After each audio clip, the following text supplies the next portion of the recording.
The Geography of Happiness, a Mackenzie Country story, by J. Hogan, narrated by Gary Furlong. Chapter 1. Terry. "Dad, look! There's Miller Station!"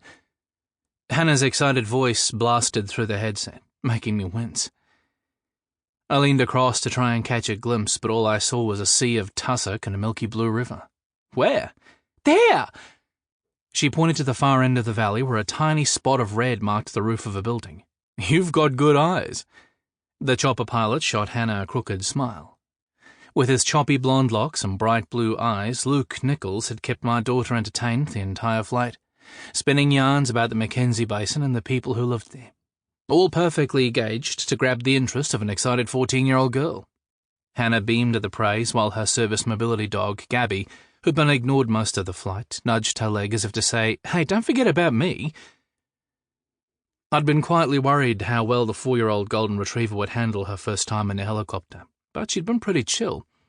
However, she did have a tendency to sulk if Hannah's attention rested elsewhere for any length of time, somehow managing to push her doggy bottom lip forward in as good a likeness of petulant annoyance as you could possibly get. "Gabby's pouting again," I informed Hannah, and she immediately turned and kissed the end of Gabby's nose. "Oh, you know I love you best," she reassured the dog, then returned her attention to the window where it had been fixed from the moment we'd left Christchurch Airport. Her distraction had allowed me to relinquish my dad hat and work on settling the herd of butterflies circling my belly. Left to me, Hannah and I would be finishing a lazy Sunday lunch back in Painted Bay while planning our regular Sunday afternoon movie fest. We would not be perilously gallivanting far too high above the Canterbury Plains. Hannah spun and grabbed my hand, tugging me across to the middle seat. "You can see from here." She pointed to a cluster of buildings far in the distance at the head of the narrow glacial valley. "That's it." Okay. I leaned over her shoulder and just... wow. My breath caught in my chest. After a few seconds, I blew out a low whistle. "Okay. I admit that's pretty impressive. See?" Hannah's chest puffed. "I told you this was a great idea." "You did."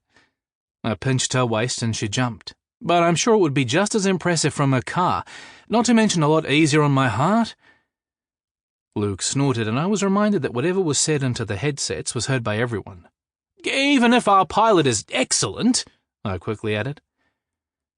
Luke glanced over her shoulder with a smile. "Not a fan of flying?" "Planes are fine," I countered. "Flying in a—" Sample complete. Ready to continue?